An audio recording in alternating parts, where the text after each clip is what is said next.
everyone. This is Yulia Yaani. I am founder and CEO of RealAtom, is an industry-leading lending as a SaaS technology that powers commercial real estate lenders like banks, credit unions, and non-banking organizations to make more commercial real estate loans. Today, at our new podcast, we are pleased to welcome Bryan Doyle. Bryan works for CBRE, and I am really looking forward to our conversation. Let me give you a quick introduction, and then, Bryan, all to you. So Bryan has spent time in both the software and commercial real estate industry. Currently, he helps run operations and technology for CBRE capital markets business and oversees the integrated digital marketing and inside sales team. Bryan, welcome. Thanks, Yulia. Thanks for having me. Can you just tell us about yourself and what you do? Sure, absolutely. So as you mentioned, I work at CBRE and I help run operations and technology for our capital markets group, and kind of very specifically our mortgage lending and mortgage banking business line. Over the past few years, I've also had the opportunity to build our integrated and digital marketing sales team that we kind of internally call our lead center. My career started as an investment sales broker in 2008, which was not the easiest time to enter the industry, but I've held a few different positions since then in brokerage and acquisitions over on the principal side. And I spent a few years outside of the industry doing product management for a software company, before kind of eventually coming back to CBRE and taking on my current role, which I often describe as a mix between operations, technology, and sales management. Got it. How was it starting in 2008? That was brutal. It was, if I knew what I knew now or know now, maybe I would have done things differently. But I didn't graduate from a traditional real estate school or have a lot of connections, and I had met a broker in college, and he, funny enough, he's at CBRE now and very successful, but I heard him talk. I liked what he had to say, and it sounded like something I'd be interested in. And I read at the time that the market in Austin, Texas in 2008 was expanding, and much like today or this past year for recent graduates, there weren't a lot of companies hiring. It was a tough time to find a job. So I thought maybe my odds would be good in Austin, and I moved out there and just emailed and cold called everybody I could find on Google, which it turned out was good training and practice for getting into brokerage. And eventually, Marcus and Milichat gave me a desk and a phone in their San Antonio office, and that's how I got my start, and met a lot of great people down there. I love when people come to the industry through this kind of experiences. I mean, there are a lot of people like, I want to be in commercial real estate. They go to school, they, do this and that, but you really met someone who told you and made you interested, and then you started from scratch. Absolutely. I was just, one student in a seminar at a university where they invited these speakers to come in, and this individual was one of them, and he had been successful, and he was kind of telling his story, and he was working for, I think, his own firm. I think he was just an independent broker. And then about 15 years later, I was at a cocktail kind of reception that CBRE was putting on, and he was there because we had just bought his company. So he had just came into the fold. So it was great. I got a chance to go up to him and kind of tell him, hey, you have no idea who I am. I don't even know if we spoke back in the day, but you talk for 15 minutes at this seminar, and it sent me down this path, for better or worse. I don't know if I should be thanking him or wishing I had gone down a different route. But no, I'm kidding. I love the industry. I love CBRE and kind of all the opportunities it's brought. Well, you love the industry, but and you started your career in commercial real estate, but then you left it for technology. And then what did bring you back?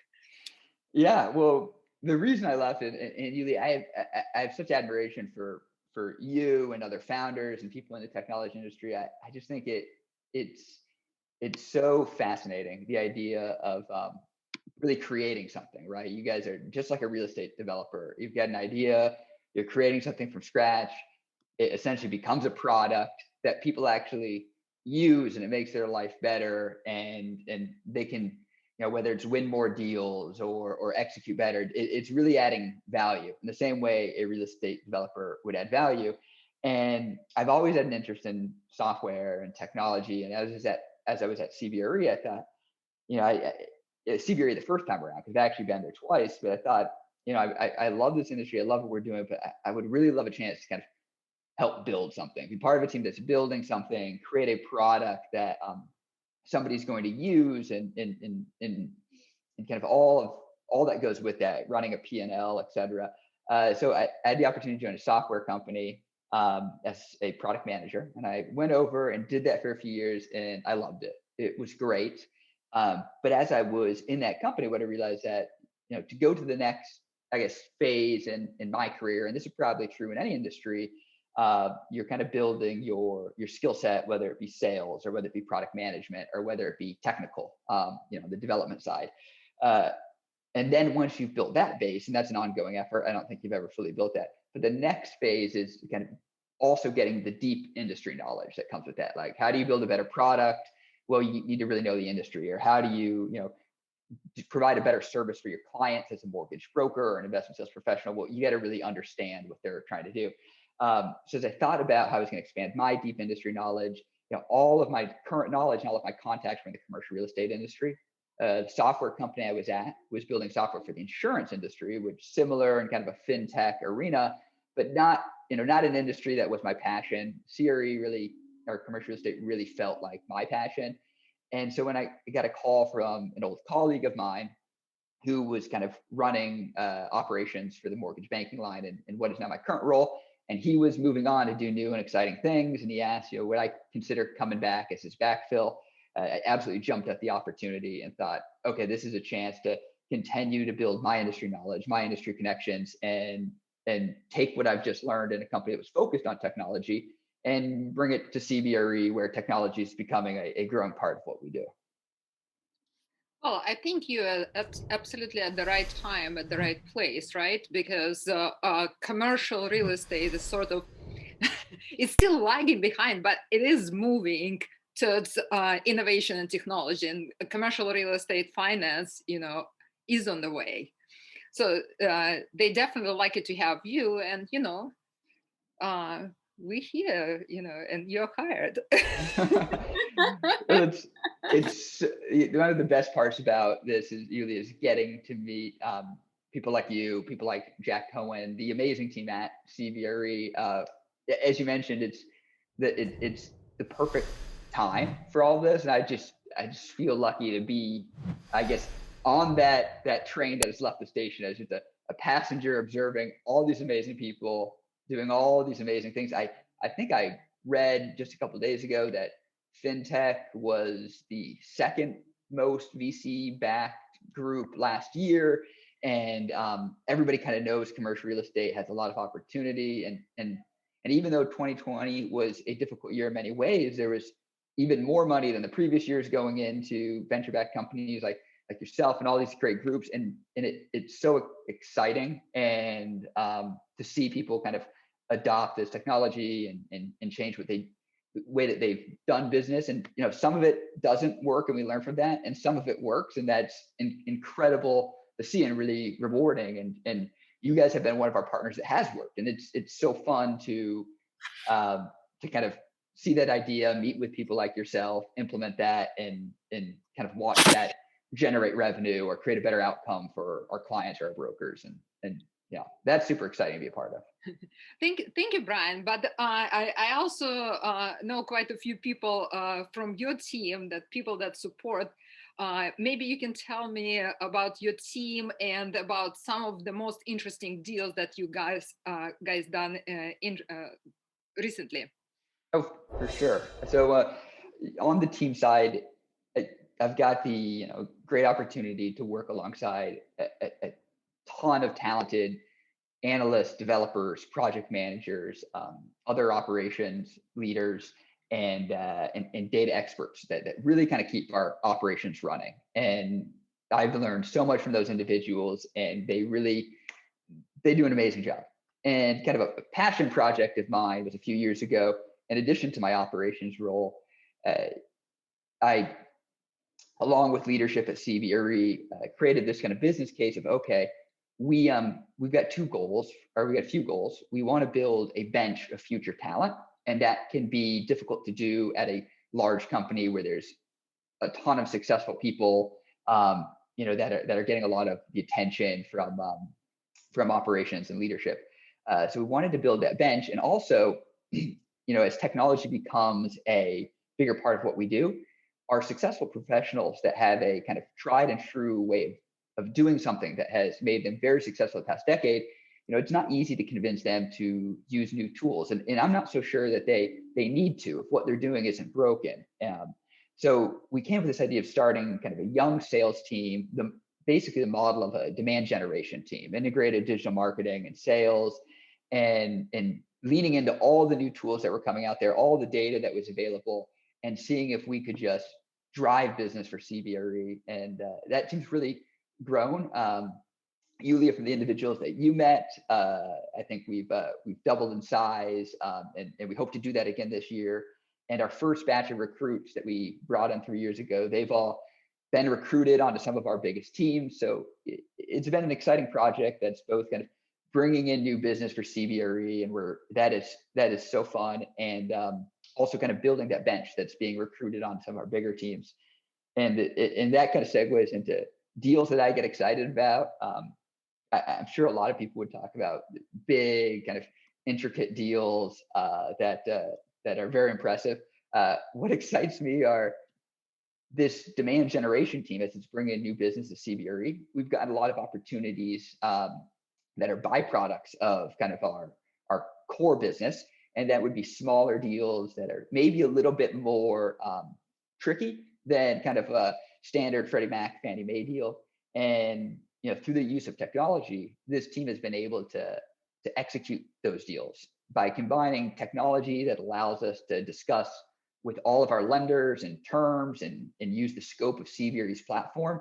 We've been able to generate some great outcomes on these smaller deals that have not, that are always trickier to do. And when I see those close and I see the team get an opportunity to work on those, and I get really excited about that. And technology has been a huge part of the ability to get these younger professionals up to speed quickly, sourcing deals, and providing an exceptional client experience. So you come from both worlds, from commercial real estate and from technology.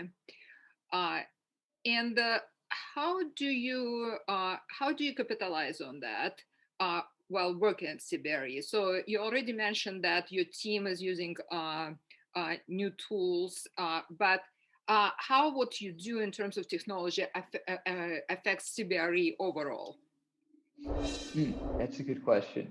So I consider myself reasonably knowledgeable in both those areas, but by no means an expert. And I think that kind of allows me to act as a sounding board for some of the new technology that is out there, and identifying kind of tools and trends.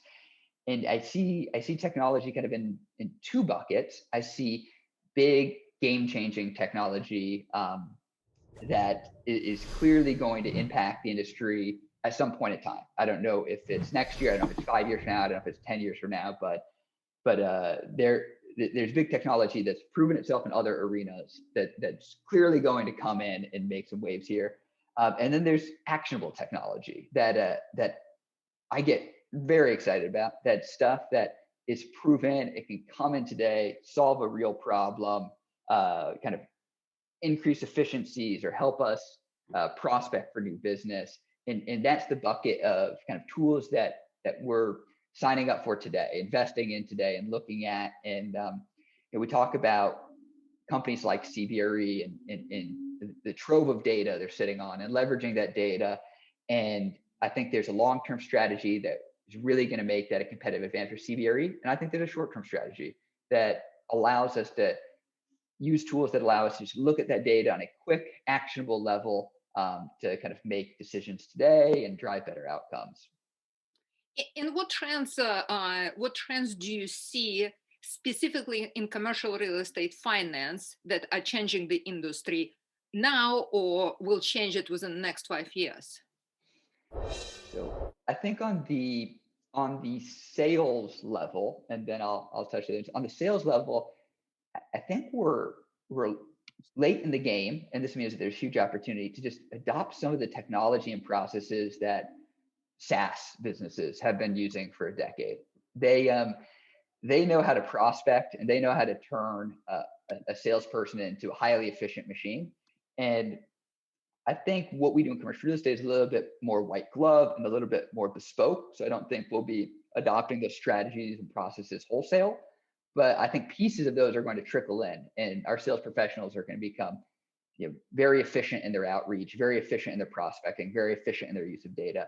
On the kind of lending side, I think our borrowers and our staff, frankly, whether it's underwriters or whether it's the closing team or our analysts, you'll want a more modern experience, whether that be, I don't know if it's exactly like a Rocket Mortgage where there's this great automated experience, but it's something in between. You still want the expert guidance that a CBRE mortgage broker could provide, but you want that to be within the confines of modern experience, whether that's uploading documents or being able to easily track statuses. It can be challenging to do transactions over emails and spreadsheets for both sides of the transaction. And I think right, Yulia, right. That's this is a passion of yours as well. And I think technology doesn't replace the people and the expertise. And these are, these are big numbers and they mean a lot to a lot of people, but it doesn't need to be as painful as it can be, uploading files and FTP sites and sending emails around and having the underwriter and the broker have to, constantly follow up with the borrower. And there's just probably a better way of doing these things. And I think that's a trend that we're going to see happen. And I see, and I think it's already a trend that you're employing at the CBRE. So tell me about your new platform. It looks beautiful. So have you been involved in developing it? How was the experience? But thanks for the compliment on it, Yulia. We're excited about CBRE Loan Flow, and as I mentioned earlier, it's really just a technology tool to take the expertise that our CBRE professionals have and provide a platform to kind of make the borrower experience easier, more efficient. But really, it's our human capital that is going to be the future and is going to make or break this product. It's just there to serve the borrower and serve the CBRE professional. But as you mentioned, it is a new tool that we just launched, and it provides. What does it do? Oh, right. Should have started with that. Thank you, Julia. So it allows a borrower to come to CBRE and plug in a few basic pieces of information and get real-time pricing. So if you're out there shopping for an apartment building that's $4 million and you're going to go make a few offers on these buildings, you can know where pricing is today. So directionally, you can know how you're going to underwrite those offers, what the debt might look like and your capital stack. And you can get that within a couple minutes and a couple of clicks. Should you then choose to move forward with a CBRE loan, and we hope that you will, obviously. And let me interrupt you right here. CBRE also an agency lender, so basically, you guys know what you're talking about. Yeah, well, that does make this whole process easier. As a direct lender for Fannie Mae and Freddie Mac, we know what the pricing is in real time. We're lending our money and eventually pooling those loans and selling them back to Freddie Mac or as a DUS lender, as an individual, as an individual asset. But so we do, we are the decision maker on that loan to some extent. As a result, we know what the pricing is in real time. And as a borrower, if you do move forward with that loan, you're brought to a portal where you're given kind of clear guidance on what the next steps are. upload your rent roll, upload your T12. You've got a great visual tracker of each step. Okay, your loan's in underwriting. We just ordered the appraisal. Here's what we've got next. You know every step along the way. You can e-sign documents. You can talk with your mortgage broker. You can still call and email them, but our goal is just complete transparency and to empower the borrower. You can still send us emails. You can still have us do whatever, we can still do this in a traditional manner. But if you're ready to go and you have all your documents and you want to upload them, you're not waiting on us. You can get going. It just really provides a efficient experience, a quick experience, and there's transparency every step of the way. You know what pricing is. You know what the dates are that we're trying to meet. You know where you are in the status. Did we order this appraisal? Are we at underwriting? Somebody who's going to acquire property, you've got a lot of moving pieces, and we want to make it so that there's one fewer moving piece that you're in the dark about, with having the transparency of knowing how your financing is coming along. That's a great service for borrowers, because that's one of the it basically eliminates one of the things, what is uncertainty. So through the whole, it sounds to me that through the whole process, if I'm a borrower, I know where I am practically. Absolutely. I think, and we're starting with multifamily loans between $1 and $8 million. That's kind of our spot that we said, hey, let's go and do this right and provide a service to these borrowers. They really kind of fit that sweet spot of sophistication, but also likely going through the loan process themselves, not a huge institution with a bunch of staff. And we thought they could really benefit from that transparency and that convenience. And we hope it's a differentiator for CBRE, and we can provide a great outcome for both the broker, and the borrower. Yeah, I'm sure it will differentiate. As you said, clients are already looking for experiences that they're getting in other industries. So why not when you're applying for a loan to CBRE? So I think, I salute you guys being pioneers, basically. So about your involvement in this whole thing, were you, or did you contribute? Well, I think my main contribution, because we had great partners and we had exceptional product managers and exceptional developers working on this. And what really impressed me about this project, and I've been involved with a few, obviously, outside of CBRE and at CBRE, is we had executives that were fully committed to this. They were in there helping write requirements. They were in there doing the user acceptance testing. It was a top-down, hands-on kind of approach to this, and I think that made all the difference in the world. Everybody's got high morale, and everybody kind of is involved and knows the stakes, and it really puts the people who have the most business knowledge and right there, making sure that this will deliver a great outcome. So I was impressed by that. Probably my, as a stakeholder and part of the executive committee, I was one of the people trying to make sure that we were delivering on that promise. If I'm being honest, there were much more talented people doing all the heavy lifting, and my greatest contribution was probably, I had the good fortune of walking the vendor showcase at the Mortgage Bankers Association annual conference, and seeing these guys do a demo and having a chance to talk to them and kind of ultimately helping bring that vision come to life at CBRE. So maybe that's a plug for the Mortgage Bankers Association and their vendor showcase. It's a great event. Well, congratulations on the platform. And you talked about executives that were committed to the process. What do you wish commercial real estate technology leaders did differently today? Oh, that's a tough one. I mean, the leaders that I've had the opportunity to meet and observe, like I mentioned earlier, I'm just in awe of, and their knowledge of the industry is so deep, and their knowledge of technology is so deep, and I hope one day, if I stick around long enough, I could have half the knowledge that these guys have, and they've got a difficult job. But I think maybe if I phrase it a little differently, what I'm excited about in the future for anybody in this technology space is, we're in an exciting time where there's all of these new products and all of these problems being solved. And I think over the next few years, we'll start to see it play out of, what's going to be the technology and processes that we're truly going to compete on and try and differentiate ourselves from our competitors. And what is going to be the technology that is ubiquitous? What's going to be the Microsoft Excel? We all underwrite in Excel right now. That might be changing a little bit, but for at least for 20 years, we've all been underwriting similar models. We compete in different arenas. Maybe it's our CRM, maybe it's our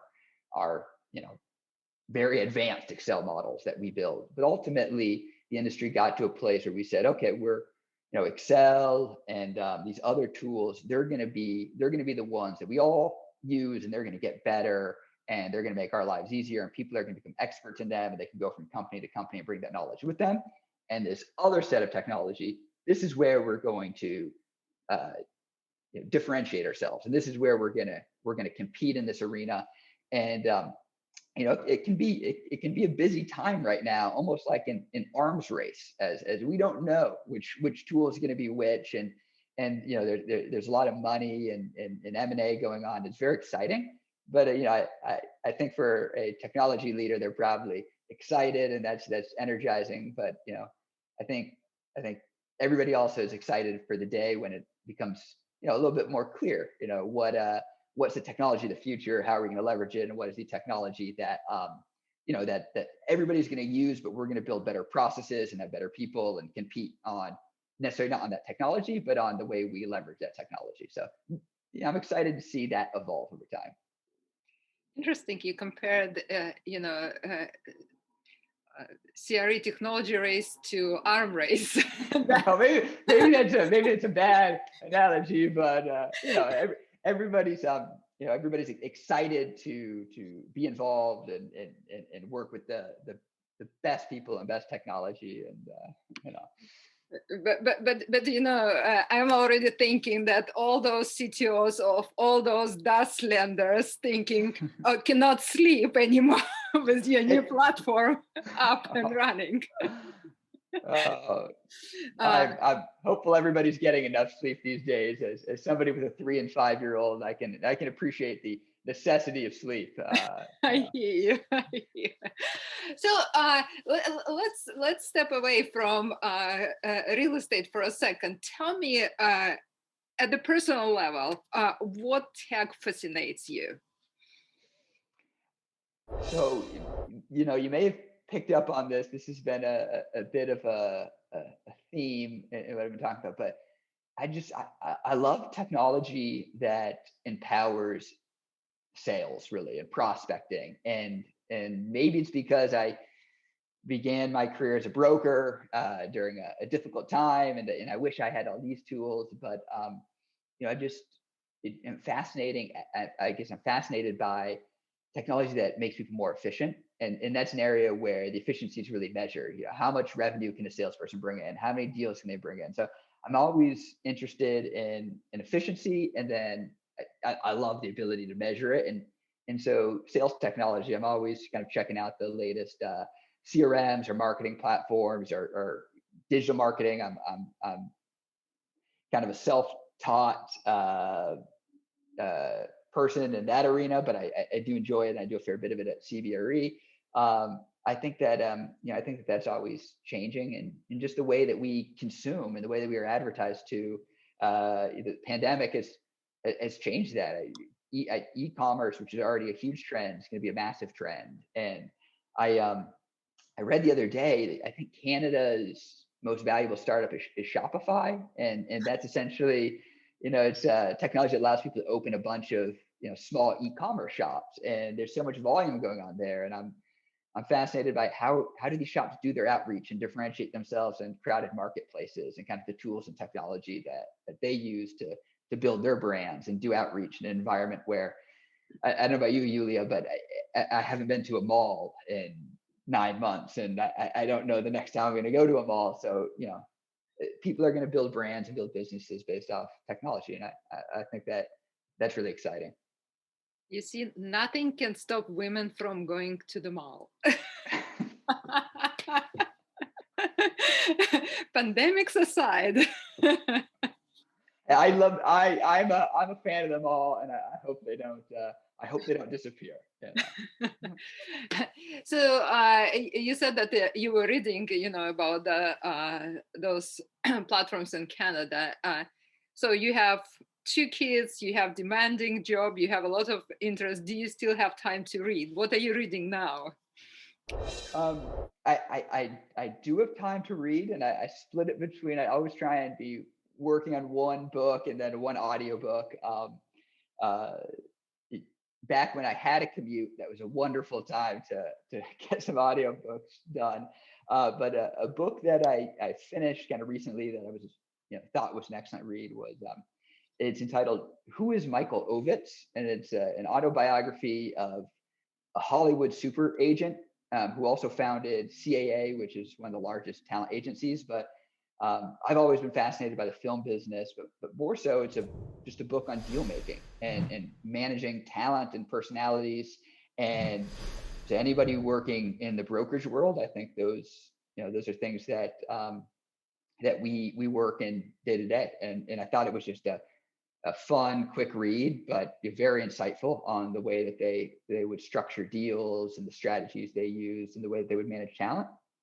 And then I got one more. This is a little bit out there, but Harvard Business Review released a book called "What is Strategy?" and it's a picture book. It looks like the books that I would read to my 3 and 5-year-old. And it's just an illustrated guide to Michael Porter's work on competitive strategy. And I just thought it was so fun. It's a quick read. It's a good reminder of I think the work that Michael Porter has done in a kind of a very approachable manner. So don't be put off by the cartoon characters and the 30 pages. It's a wonderful read. And Yulia, you can get your kids up to speed on competitive strategy at a young age.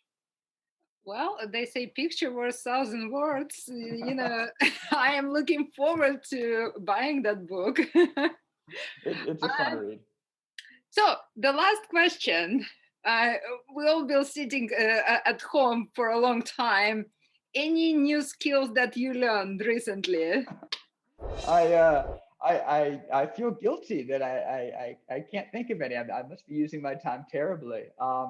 I've refreshed some old skills, sitting down with my kids, trying to teach them some addition, teaching them, sentence structure. These are things I haven't thought about in a while, but the pandemic has brought front and center as I get to go through workbooks with my kids. And, one thing I as just like a hobbyist I'd love to dabble in is bring it back to the technology side. I'm so impressed at some of these low code and no code platforms that have popped up. I think those are fascinating and fun to play with. And I think you'll see a whole generation of millennials and younger individuals that came up with technology that'll be in these businesses, have business knowledge and create their own solutions and solve their own problems internally the way that we probably push the limits on what one can do with Excel. I think our vendors and whatnot are going to solve the big structural challenging problems, but it'll be fascinating to see what people can do with these low code and no code platforms as they make their way into the working world. That's really funny, Bryan. Well, thank you so much for talking with me today. Again, our podcast on innovation in commercial real estate and commercial real estate finance. I'm Yulia Yaani, and we had today Bryan Doyle, who helps run operations and technology for CBRE Capital Markets business. And Bryan, thank you. Thank you for having me.